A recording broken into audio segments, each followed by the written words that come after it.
नमस्कार दोस्तों, योगेश टेक्निकल में आपका फिर से बहुत बहुत स्वागत है। दोस्तों, जैसा अभी आप देख पा रहे हैं, काफ़ी अंधेरा है चारों तरफ और बारिश का शोर भी आपको सुनाई दे रहा होगा। लगभग 2 बजे से बारिश शुरू है यहाँ पर रात की, और बिजली भी चली गई है और अब लगभग 4:30 बज चुके हैं। काफ़ी घना अंधेरा है अब भी और बारिश भी काफ़ी तेज़ है। आज मैं सुबह जल्दी उठ गया और मैं आज आपको अपनी 2 फील्डों पर लेकर जाऊंगा। अगर मौसम ने साथ दिया तो उन दोनों फील्ड में हम काम करेंगे और डीपीए से संबंधित फॉल्ट फाइंडिंग करेंगे, इसलिए आप मेरे साथ बने रहिएगा। तो दोस्तों, आज का जो दिन है वो काफ़ी व्यस्त जाने वाला है। अगर मौसम ने साथ दिया तो मैं अपने सभी कार्य पूर्ण कर लूँगा बिना किसी असुविधा के। और एक बात, मैंने कल जो व्लॉग बनाया था उसमें एक ज़रूरी हिस्सा छूट गया। जिस हिस्से को मैं आपके साथ साझा करना चाहता, जिन बातों को मैं आपको बताना चाहता, वही हिस्सा पता नहीं कैसे मिस हो गया।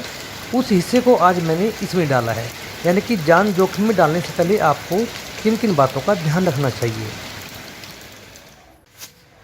तो दोस्तों, बारिश कुछ हद तक रुक चुकी है और आज एक अच्छी बात और यह हुई कि आज मैं बाइक से नहीं जाऊंगा। आज मेरे को गाड़ी मिली है, मैं गाड़ी से ही उन सभी कंप्लेंटों को करूंगा और मौसम की बाधाओं को पार करते हुए अपने कार्य को मैं पूर्ण रूप से कर लूँगा। यही मेरा आज का निश्चय है।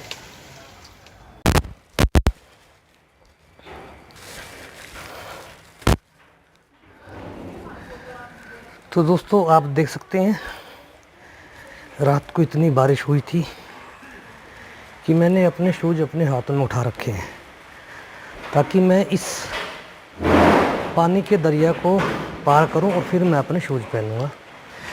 आज मेरे को सुबह सुबह ही जाना पड़ा है अपने एक कंप्लेंट को दुरुस्त करने के लिए। एक डिफ्यूज़र में प्रॉब्लम आ गई है, हम उसे ठीक करेंगे।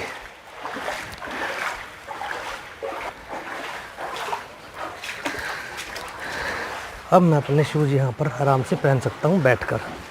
वहाँ बैठकर शूज़ पहनूंगा, नहीं तो गाड़ी में बैठ। तो लगभग मेरा 1.5 घंटे का रन है। अब देखिए, मैंने पैरों में कुछ नहीं पहना, जूते मेरे हाथ में है।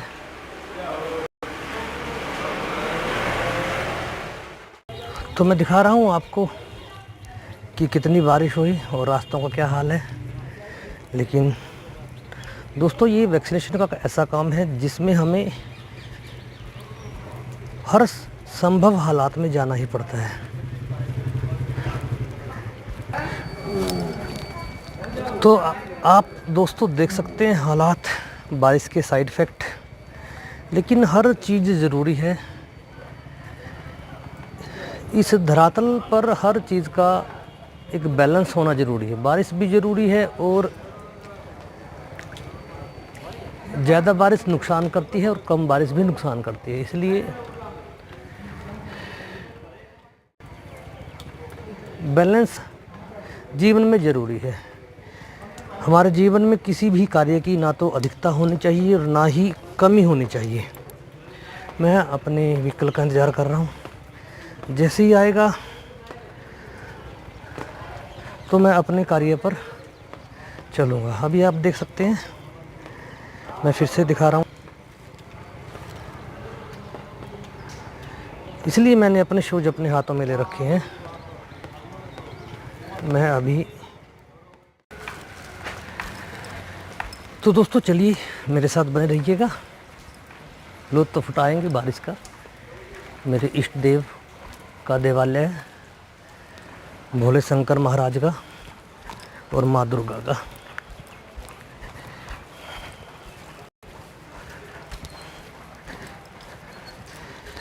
काफ़ी दयनीय हालत हो चुकी है इस रास्ते की, क्योंकि अभी कुछ दिनों पहले यहाँ पर सीवर लाइन का काम हुआ था और वो अभी लगभग पूरा भी नहीं होने पाया था। तो बारिश की वजह से काफ़ी। तो दोस्तों, आप देख सकते हैं बारिश ने क्या हाल कर दिया है पूरे शहर का। चुनौतियां आज बड़ी लग रही हैं, लेकिन अभी देखते हैं, शहर से बाहर निकलने के बाद ही पता लग पाएगा कि मौसम ने कितना अपना दायरा बढ़ाया है।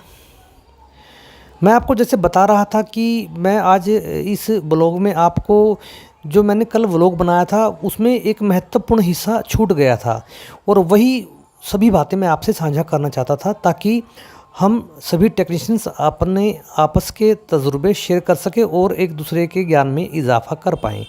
तो उस हिस्से को मैंने आज वाले इस व्लॉग में सम्मिलित किया है, इसलिए उसे ध्यान से देखिएगा। तो दोस्तों, हम हाईवे पर आ चुके हैं। बारिश अभी कम हो रही है और जो मेरा यह रन है ये लगभग 1 से 1.5 घंटे के आसपास का है। हाँ, बारिश की वजह से कुछ टाइम आज ज़्यादा लग सकता है, क्योंकि पानी की अधिकता मेरे को हाईवे पर भी लग रही है। फिर भी आप साथ हैं, हम साथ ही चलते रहेंगे। इस क्षेत्र में दोस्तों अरावली पहाड़ियों की अधिकता ज़्यादा है। आप देखिए कितना पानी यहाँ पर इकट्ठा हो चुका है। सभी जो ट्रांसपोर्टिंग व्हीकल हैं वो सभी एक साथ खड़े हैं, ताकि बारिश कम हो तो वो अपने काम पर चलें। दोस्तों, एक और विषय जो काफ़ी महत्वपूर्ण है आज के वक्त में, विशेषज्ञों ने जैसी आशंका जताई थी वो अब फलीभूत होती दिख रही है। तीसरी लहर का आना लगभग स्वाभाविक ही लग रहा है, क्योंकि अभी मौसम की संधि है, बारिश का मौसम है। इस मौसम में खांसी जुकाम की जो अधिकता है वो हो जाती है और उसी के द्वारा कोरोना हमारे शरीर में प्रवेश कर जाता है। इसलिए वैक्सीनेट अपने आप को अवश्य करवाएं।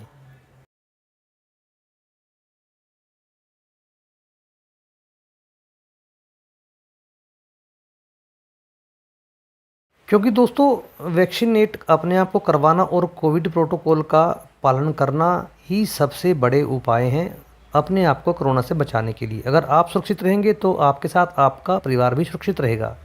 विडंबना देखिए, गाड़ी में पानी भर चुका है और जो शूज़ मैं अभी तक बचा कर लाया था वो गीले हो चुके हैं। तो दोस्तों, फाइनली ही मैं पहुंच गया हूं अपनी लोकेशन पर। शूज़ गाड़ी के अंदर रखने पर भी गीले हो गए हैं, गाड़ी में पानी भर गया था।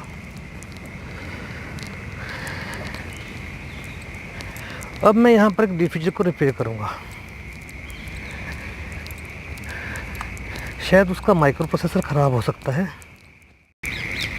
हम चेक करेंगे माइक्रो प्रोसेसर को पहले, उसके बाद ही फिर आगे बढ़ेंगे हम उस फॉल्ट फाइंडिंग में। आज काफ़ी हल्की बारिश अभी भी हो रही है, सारा फ़ोन भी मेरा गीला हो गया है।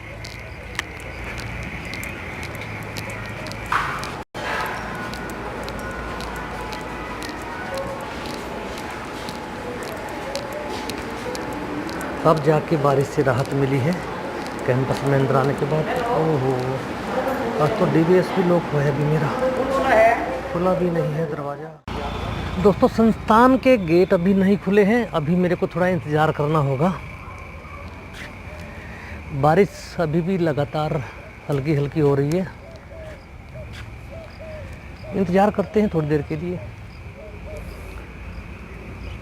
उसके बाद में ही हम उसकी रिपेयर कर पाएंगे।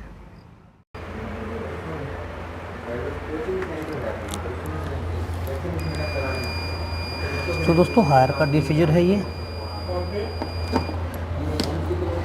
इसका जो अभी माइक्रो प्रोसेसर आप देख रहे हैं, इसके अंदर पावर नहीं है, स्विच से पावर पास हो रही है। और जो ये आप बीप का साउंड आप सुन रहे हैं, ये इसके डाटा लॉगर का है, जो तापमान के बढ़ जाने से बीप की आवाज़ दे रहा है। ये अभी अंडर वारंटी है, हम इसे थोड़ा सा ही चेक करेंगे, सिर्फ इसकी फॉल्ट फाइंडिंग करेंगे। अगर कंप्रेसर ख़राब होगा, अगर माइक्रो प्रोसेसर ख़राब होगा तो हम इससे आगे नहीं बढ़ेंगे।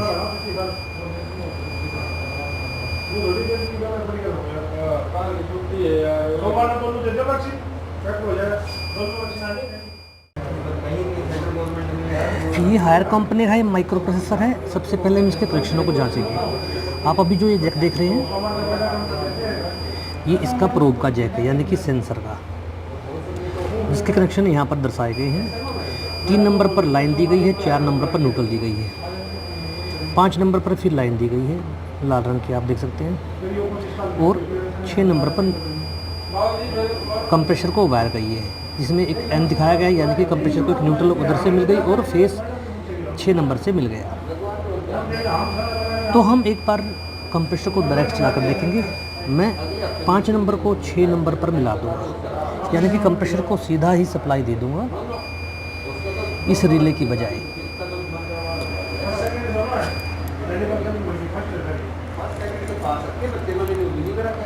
मैंने पीछे से सप्लाई को काटा हुआ है। स्क्रू ड्राइवर का मेरे को टिप चेंज करना पड़ेगा।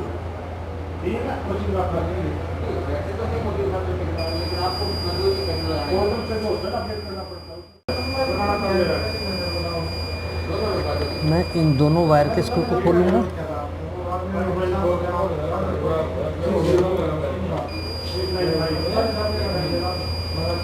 और सिर्फ मैं कंप्रेसर को चला कर देखूँगा।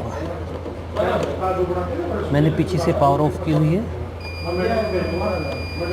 मेरे एक हाथ में कैमरा है, थोड़ा ख़तरनाक हो सकता है, इसलिए इसको मैं पहले अच्छी तरह से इनको आपस में मिला लूँगा। दोस्तों, बारिश का मौसम है, इसलिए कोई भी लापरवाही ना करें।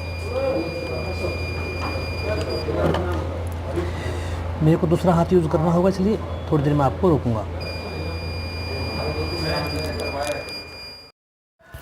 तो दोस्तों, मैंने जो माइक्रो प्रोसेसर में कंप्रेसर को जो सप्लाई जाती है, जो रिले पर जाती है और जो फेस है, उन्हें आपस में जोड़ दिया है।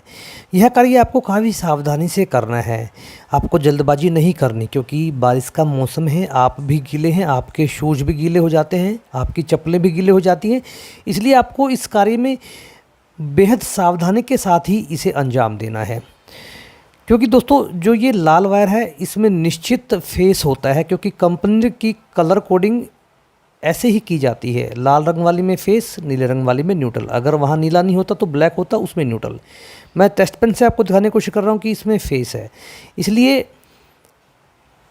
इस कार्य को करते हुए आपको काफ़ी सावधानी का इस्तेमाल करना हो, और कभी भी आपको उपकरण को सीधे हाथ नहीं लगाना है। इस विषय पर मैंने कल एक व्लॉग बनाया था, जिसमें कुछ ज़रूरी हिस्सा जो मैं आपके साथ शेयर करना चाहता था, जो आपके साथ मैं वार्ता करना चाहता था, वो छूट गया था किन्हीं कारणवश। तो मैंने आज उस हिस्से को अभी इस क्लिप के बाद डाल दिया है। आप उस हिस्से को देखना, और जान जोखिम में डालने से पहले आपको क्या क्या चेक करना चाहिए, वही सब मैंने बताया है। इसका माइक्रो प्रोसेसर ख़राब है, यह हमने फाइंड कर लिया है। इसलिए अब हमारा माइक्रो प्रोसेसर अंडर वारंटी है, जो 1 या 2 दिन में आ जाएगा, जिसे हम बदल पाएंगे। आप देख सकते हैं, इसमें लाइव फेस आप देख पा रहे हैं। तो आगे वाले क्लिप को अवश्य देखिएगा दोस्तों, काफ़ी काम आने वाली है। हाथ लगाने से पहले कभी भी आप उस पर सीधा हाथ ना लगाएं। हमेशा उसे उल्टे हाथ से चेक करें, क्योंकि उसकी जो सबसे बड़ी मेन वजह होती है दोस्तों, वो यही होती है कि जैसे ही हम हाथ किसी उपकरण को ऐसे लगाएंगे, तो जब भी हमारे शरीर में कोई ज़्यादा विद्युत जाएगी, तो हमारे शरीर की जो मांसपेशियां हैं, वो जैसे हमारे जोड़ होते हैं, उनके साथ ही वो मूवमेंट करती है। जैसे ही मान लीजिए इसमें उपकरण में पूरा करंट है, जैसे ही मैंने इसको ऐसे हाथ से टच किया, तो मेरी मांसपेशियां ऐसे मुड़ जाएंगी और इसकी पकड़ मजबूत हो जाएगी। और अगर मैं ऐसे हाथ से टच करता हूं, तो मेरी मांसपेशियां ऑटोमेटिक इधर की तरफ मुड़ेंगी और मैं हाथ को अपने पीछे लेकर आ सकता हूं, जिससे कि मैं उस शॉक से बच सकता हूं। क्योंकि दोस्तों, इस मौसम में इतना मॉइस्चर होता है, हवा में भी नमी होती है, इसलिए कई बार हमारा जो विद्युत का संपर्क है, वो इतनी दूर से भी हो जाता है। खासकर जैसे मैंने आपको बताया कि हमारे जो सरकारी संस्थाएं होती हैं, उनमें हम उपकरण को ग्राउंड करते हैं, लेकिन क्या है, कई जगह ऐसी सुविधा नहीं हो पाती और उससे हमें शॉक लग जाता है। इसलिए आपको अपने घर पे भी अपने सभी उपकरणों को ग्राउंड करवाना चाहिए। उसके लिए आप एक प्रोसेस अपना सकते हैं, और आजकल तो केमिकल रोड वाला प्रोसेस चला हुआ है, जिसका मैंने एक वीडियो भी बनाया हुआ है। उस वीडियो को देखकर आप उसके बारे में जान सकते हैं। तो दोस्तों, अभी मैं बता रहा था कि हल्का फुल्का करंट होगा तो वो आपको इतना शॉक नहीं लगाएगा। जब फेस हमारे इस पूरी बॉडी के किसी भी लोहे के स्टील के पार्ट से टच हो जाएगा, या हमारा ये कंप्रेसर बर्न्ट हो जाएगा, इसका जो स्टेटर है अंदर, उसकी वाइंडिंग है, उसकी जो ऊपर पॉलिश होती है, वो उखड़ जाएगी, तो ही इतना जोर का करंट हमें लग पाएगा। इसलिए सबसे पहले हमें उस उपकरण पर हाथ लगाने से पहले आप कोशिश कीजिए कि उसके कंप्रेसर को ग्राउंड है या नहीं, वो चेक कर लीजिए। उसके लिए आपको अपने क्लब मीटर का या अपने डिजिटल मल्टीमीटर का इस्तेमाल करना होगा। वही प्रोसेस मैं आपको दिखा रहा हूँ। उसके लिए आपको अपना मल्टीमीटर लेना है, उसे कंटिन्यूटी वाले ऑप्शन पर सेट करना है। फिर आपको एक, मेरे को लगता है कि लाइट का हमें इस्तेमाल करना होगा। अब मैं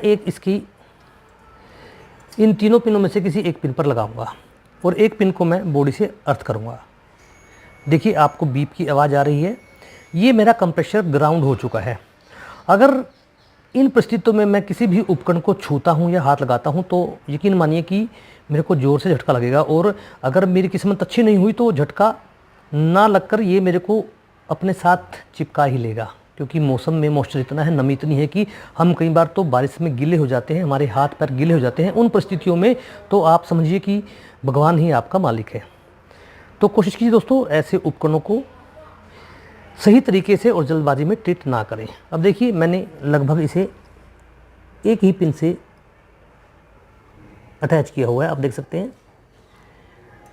देखिए बीप की साउंड आप सुन सकते हैं, मैं आपको दिखा भी देता हूँ।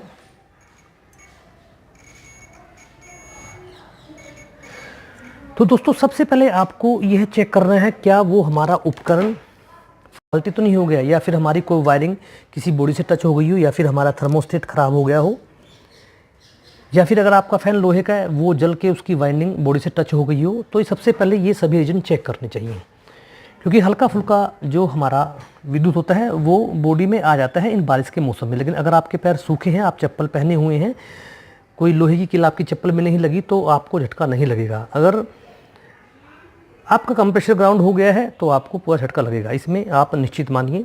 और भी बातें हैं मैं आपको बताता देता हूँ। तो दोस्तों आपने देखा है कि किसी भी उपकरण को हाथ लगाने से पहले आपको क्या क्या करना चाहिए और किस प्रकार से उसको ट्रीटमेंट करना चाहिए। ये वो मेन बातें थी जो मैं कल आपके साथ साझा करना चाहता था, और इसीलिए मैंने उस व्लॉग को निर्माण किया था। लेकिन पता नहीं किन्हीं कारणवश ये है जो था उसमें ऐड नहीं हो पाया, जो मैंने बाद में वीडियो देखने के बाद महसूस हुआ। तो इसलिए मैंने उसको इस व्लॉग में समायोजित कर दिया है, ताकि आप उसे देखकर इस विषय पर और परिपक्व हो पाएँ, ताकि हर नए टेक्नीशियंस को इसका लाभ मिल पाए। अब मैं अपने दूसरे संस्थान पर पहुंच चुका हूं। यहां पर मैं प्रिवेंट मेंटेनेंस करूंगा तथा ILR व डिफ्यूजर को चेक करूंगा। चेक करने के लिए हमारे 3 क्राइटेरिया होते हैं: इंटरनल मेंटेनेंस, एक्सटर्नल मेंटेनेंस और टेक्निकल मेंटेनेंस। इन तीनों विषयों को हम बारीकी से चेक करते हैं, और जहां भी हमें कमी लगती है उसे हम ऑन द स्पॉट सुधारते हैं, या फिर टाइम के अनुसार हम उसे जल्दी ही रिपेयर कर देते हैं। तो दोस्तों मैं अपनी एक साइट पर और आया था, वहाँ पर मैंने ILR की और डिफ्यूजर की प्रिवेंट मेंटेनेंस की। अब मैं वापस अपने हेडक्वार्टर पर जाऊंगा और वहाँ पर जो भी कार्य होगा उसे करूँगा। आज हर जगह पानी है,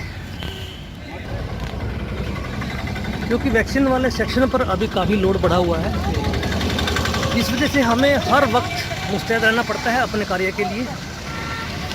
आप जान ही गए होंगे मेरे कार्य के बारे में। अब यहाँ से मैं आगे के लिए बस लूँगा जो हमारी परिवहन सेवा है, और उसके ज़रिए मैं अपने हेडक्वार्टर पर जाऊँगा। दोस्तों दुर्भाग्यवश बस में पंचर हो गया है, और हमारी बस यहाँ पंचर बनवाएगी, उसके बाद ही आगे चल पाएगी। कंडक्टर ने साइन कर दिए हैं टिकट पे। अगर हमें दूसरी परिवहन मिल जाती है तो हम उसमें बैठकर अपने गंतव्य की ओर बढ़ेंगे। दोस्तों जब भी आप परिवहन लें तो अपने राज्य की सरकारी परिवहन ही लें, उसका यही फ़ायदा होता है कि आपको कहीं रुकना नहीं पड़ता। बस आने में टाइम लग रहा है, लगभग 5 मिनट हो गई है इंतज़ार करते हुए। गर्मी बढ़ चुकी है, हल्की हल्की धूप निकल गई है जो काफ़ी परेशान कर रही है। अभी सफ़र लगभग मेरा 40 मिनट का और रह गया है। ब्लॉग अच्छा लगा हो तो लाइक और शेयर अवश्य कीजिएगा। चैनल को सब्सक्राइब करना मत भूलिएगा। धन्यवाद दोस्तों।